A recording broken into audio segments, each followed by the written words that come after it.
Hello everyone, I'm Serenity, and today I'm going to be reading some more from the Legend of Zelda Hyrule Historia.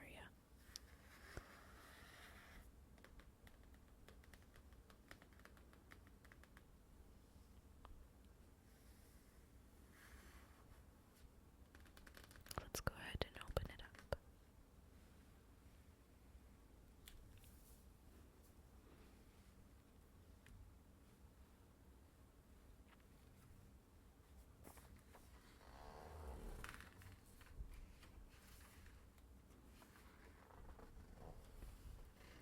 This book has really nice page turning sounds.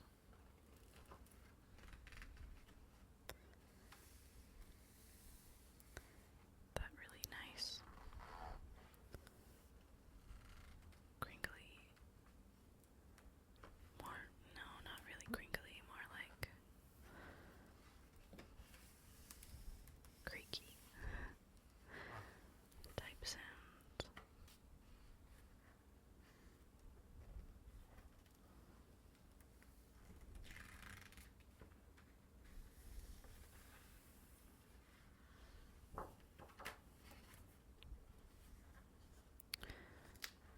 We're just gonna keep turning until we get to the page where I was wanting to read to.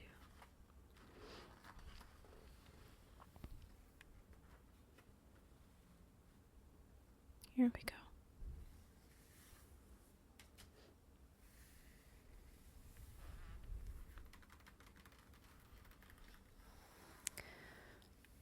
So we're going to be starting right up here. I've decided to read the story of the ending of Ocarina of Time, and then starting with Wind Waker, because Ocarina of Time is something that I've recently finished on this channel, and also Wind Waker is something that I've recently finished in my own personal time. So I will go ahead and start reading on this page. The Hero of Winds and a New World. Ganondorf, the thief, had attained the Triforce of power and transformed into the Demon King Ganon. The Hero of Time successfully sealed away his foe. Victorious, he then departed to his original era, and purity began to return to the world once more. However, Hyrule's troubles continued. Peace is restored to Hyrule by the Hero of Time. The hero returns to his original era. With the help of the sages and the Hero of Time, Princess Zelda sealed away Ganon and returned Link to his original era. To ensure that the sacred realm could not be reopened, she put the Master Sword back in its pedestal and closed the door of time. The passage between eras was sealed, and the Triforce of Courage continued its slumber somewhere in the land. Then right here, the Hero of Time's return. Upon returning to his original era, Link replaces the Master Sword in its pedestal and brings his beloved horse, Epona, back to Lon Lon Ranch. The purification of Hyrule. The dark clouds that had gathered over Hyrule departed, and light began to return to the world. However, once enough time had passed that the deeds of the Hero of Time had faded into legend, the creeping hand of evil beset the kingdom once more. And down here, there's little pictures, and it says from the scroll of the Hero of Time underneath it. And then right here, the deeds of the Hero of Time are passed on as legends. Even in the eras after the kingdom of Hyrule vanished from the earth, the legend of the Hero of Time and the kingdom where the power of the gods slumbered continued to be passed on from generation to generation. From the hero's green garb to the details of his departure, the events of the story were handed down in the form of a scroll, becoming a legend from a bygone era.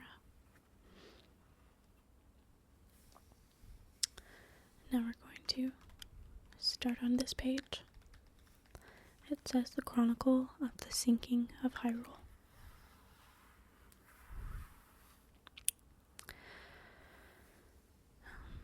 And then this is also starting the Wind Waker tab right here. Ganondorf is resurrected in the era without a hero. Ganondorf, formerly sealed away, crawled up from the depths of the earth and enshrouded Hyrule in darkness once more.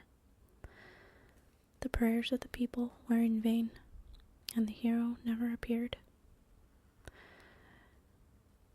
Out of hope and out of time, King Daphne's no hands in Hyrule made his decision. He would entrust the fate of the kingdom to the gods. The gods decided to seal Hyrule away. The gods chose which of the kingdom's subjects would ascend to the new land, telling them to escape to the tallest mountains. They then flooded the world, sinking Ganondorf and Hyrule to the bottom of the ocean and sealing them away. Though the king was sealed along with his kingdom, the princess took a piece of the Triforce that had been broken into by the king and managed to escape to the ocean's surface with several of her retainers.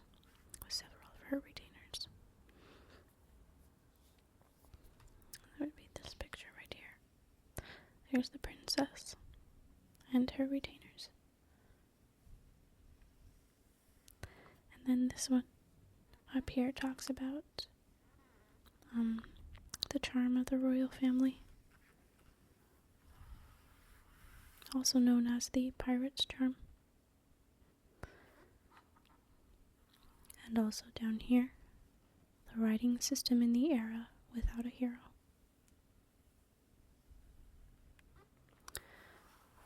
So we'll go ahead and turn the page now.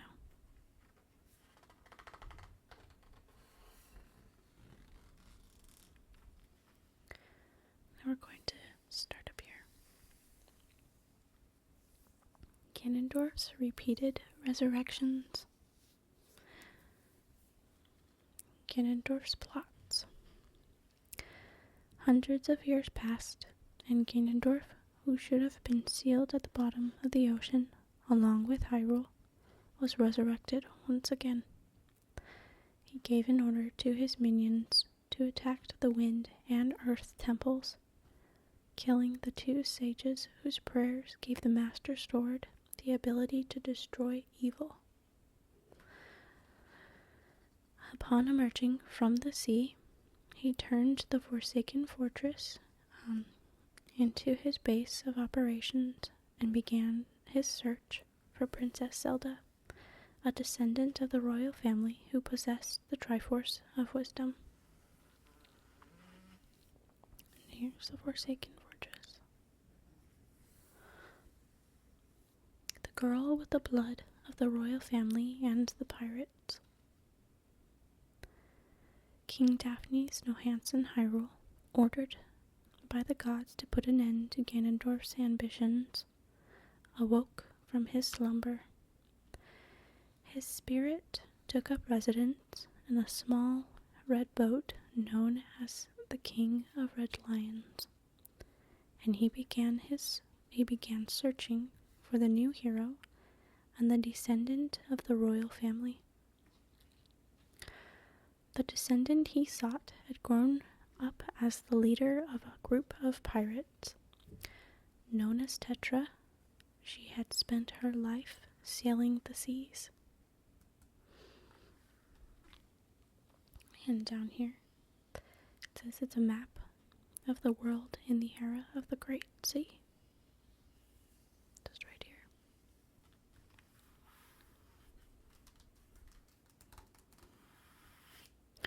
Now up here, adventure brought by the wind.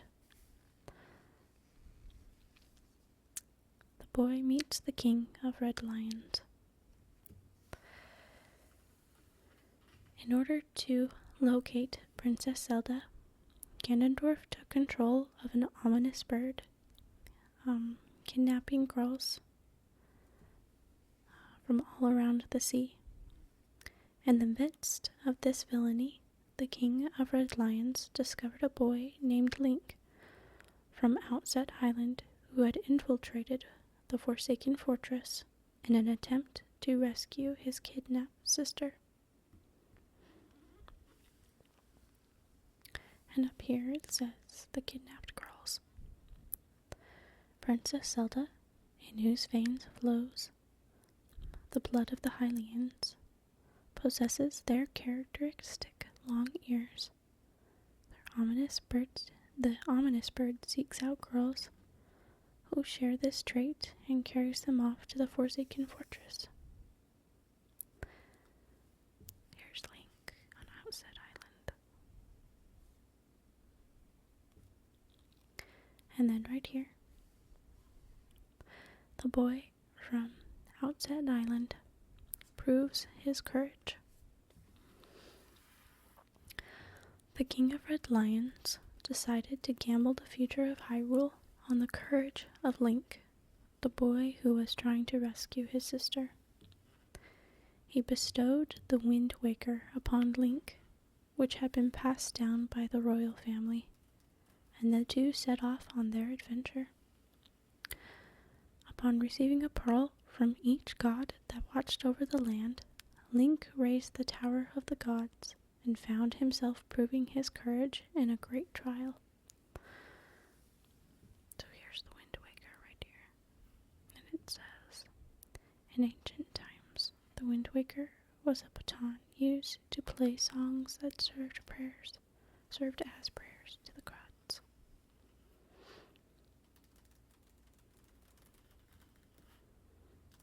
And just down here, it tells of the customs of the hero of time on Outset Island.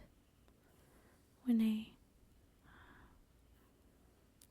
boy reaches a certain age, they will don the green garb of the hero of time,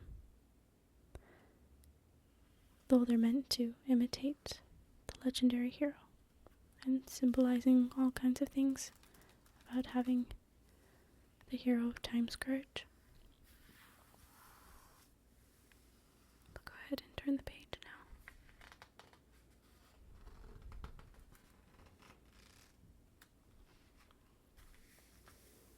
now. Okay, I'll start reading up here. Link receives the approval of the gods. Link's courage was recognized as he underwent the trials in the Tower of the Gods. He obtained the legendary blade known as the Master Sword in Hyrule, the kingdom sealed deep under the ocean. He challenged the Forsaken Fortress once again in an attempt to subjugate Ganondorf. However, the Master Sword had lost its ability to repel evil. He was not able to wound Ganondorf even slightly, and the Demon King realized that Tetra was Princess Zelda. Link and Tetra barely managed to escape from the Forsaken Fortress with their lives.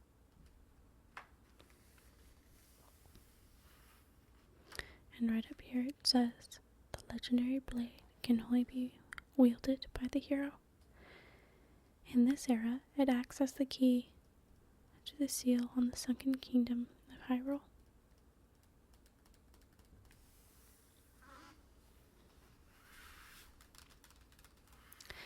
And then right here, the Princess Zelda is awakened by the Triforce of Wisdom. The King of Red Lions, aware of the situation, invited Link and Tetra to the chamber of the Master Sword. There, he revealed his true form as the King of Hyrule. The fragment of the Triforce possessed by the King and the fragment possessed by Tetra united to form the Triforce of Wisdom, and Tetra awakened as Princess Zelda, the true heir to Hyrule's royal family. Princess Zelda remained hidden within Hyrule Castle, where Ganondorf's hands could not reach her.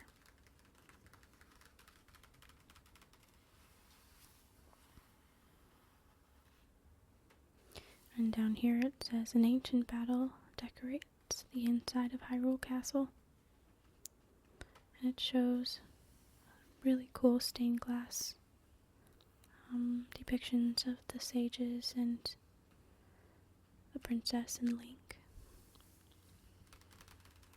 And all pretty much about the hero of time, of all of Ocarina of Time. Okay, now we're going to start up here. Taking measures to suppress Ganondorf.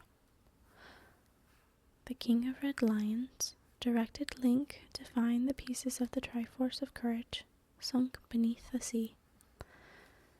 Because the sages, Naruto and Fado, had been killed by Ganondorf, Medli of the Rito tribe and Makar of the Korok tribe, in whose veins flowed the blood of the sages, headed for their respective temples. And right here, it says, the temples were sunk to the sea floor along with Hyrule. Let's see, and there they continue to slumber. However, because their entrances sit atop tall mountains, it is possible to access them from the ocean's surface in the era of the Great Sea. And then it says, the Sage of Earth. This sage plays a harp. Medli, a maiden of the Rito tribe, who later awakens as a sage, is an attendant to the guardian deity Valu. Her predecessor as Sage of Earth was Larudo of the Sword tribe. That's her right there.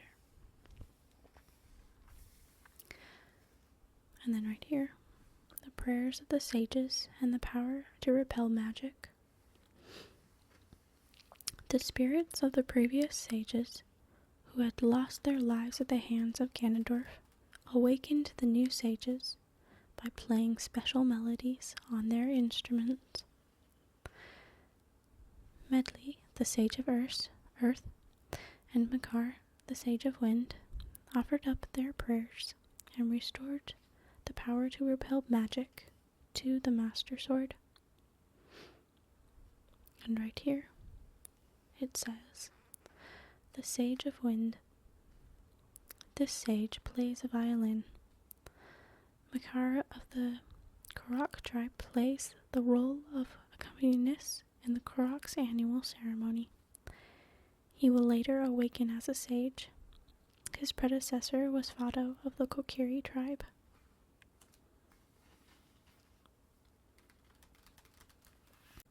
And down here, it says, the spirits that guard the pearl of the goddesses. Even after the land of Hyrule was sealed away, the guardian spirits of the three pearls of the goddesses remain. They are thought to be descendants of Volvagia, the Deku Tree, and Jabu Jabu, spirits that existed during the era of the Hero of Time. Right here.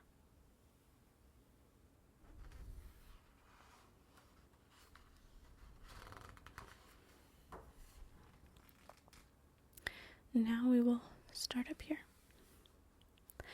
The birth of the Hero of Winds. Gathering the 8 fragments from the seabed, Link completed the Triforce of Courage. A crest appeared on his left hand, and his courage was recognized to be genuine. However, once Link and the King of Red Lions returned to Hyrule Castle, they witnessed Ganondorf carrying off the Princess Zelda right before their eyes. Okay, and then right here, the fateful decision to wish upon the Triforce. Princess Zelda, who bore the crest of wisdom, had been taken to Ganon's tower, which rested on the ocean floor in Hyrule. When Link arrived bearing the crest of courage, the 3 crests were united and the Triforce took on its true form. Ganondorf, hoping to resurrect Hyrule and rule over it, reached out to touch the Triforce and seal his fate at last. And right here it says, the divine power that Ganondorf previously failed to attain. These sacred triangles grant the wishes of those who touch them. As Ganondorf has only succeeded in attaining the Triforce of Power, he needs to gather the Triforce of Wisdom and the Triforce of Courage.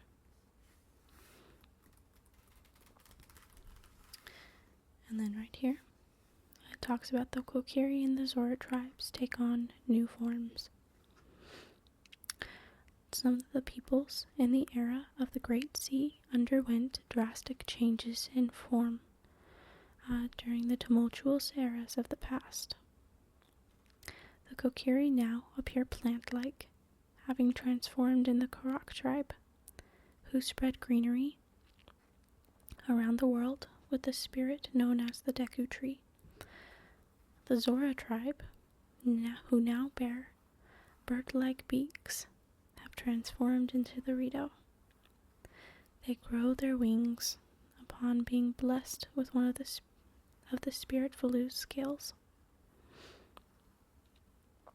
The Goron tribe has not undergone much change, but its members wander the earth as vagabonds.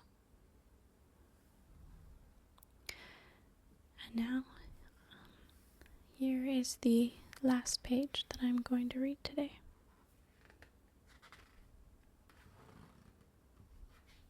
And it says, the ancient kingdom fades away.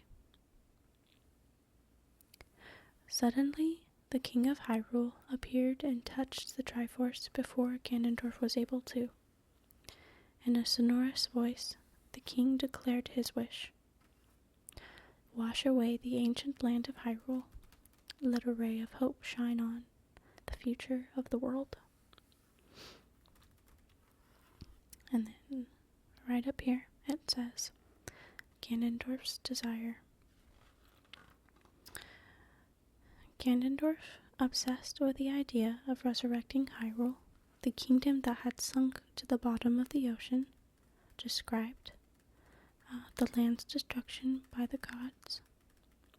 He spoke of the desert country in which he was raised, how the wind that swept across it brought death, and how he coveted the wind that blew over Hyrule. Was it the wind of Hyrule he felt in his final moments, or the wind of death? And then right here, Ganondorf's final moments. Was it really worthwhile to ask the Triforce to destroy Hyrule in order to build a better future? Link and the princess, to whom the future had been entrusted, launched an attack on Ganondorf. What unfolded next was Hyrule's final battle. Ganondorf fell to the power of Princess Zelda's light arrows and the ability of Link's blade to repel evil, and turned into stone. As Hyrule began to fade away, the king helped Link and Princess Zelda escape to the surface. In spite of Princess Zelda's entreaty to search for a new land together, and Link's outstretched hand, King Daphne's no hands in Hyrule chose to vanish along with his kingdom. And right here it says the king and Hyrule. When the king of Hyrule had looked back upon his reign, he was filled with regret, because like Ganondorf, his yearning for the past bound him to Hyrule. He decided to disappear with his kingdom. As though asking the forgiveness of Link and the princess, he left behind his final words: "I have scattered the seeds of the future." And then the last part here says, "The curtain thus fell on the cyclical history of the sacred realm of Hyrule and the struggle for the Triforce."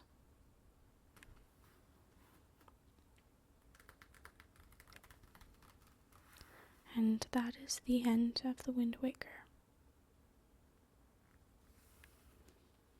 So I'll go ahead and close the book.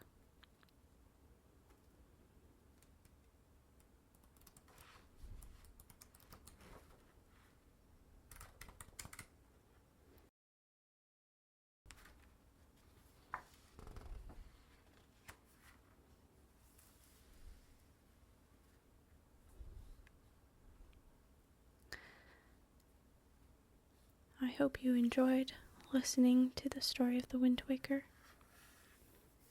and I hope you found it relaxing for me to read from this book.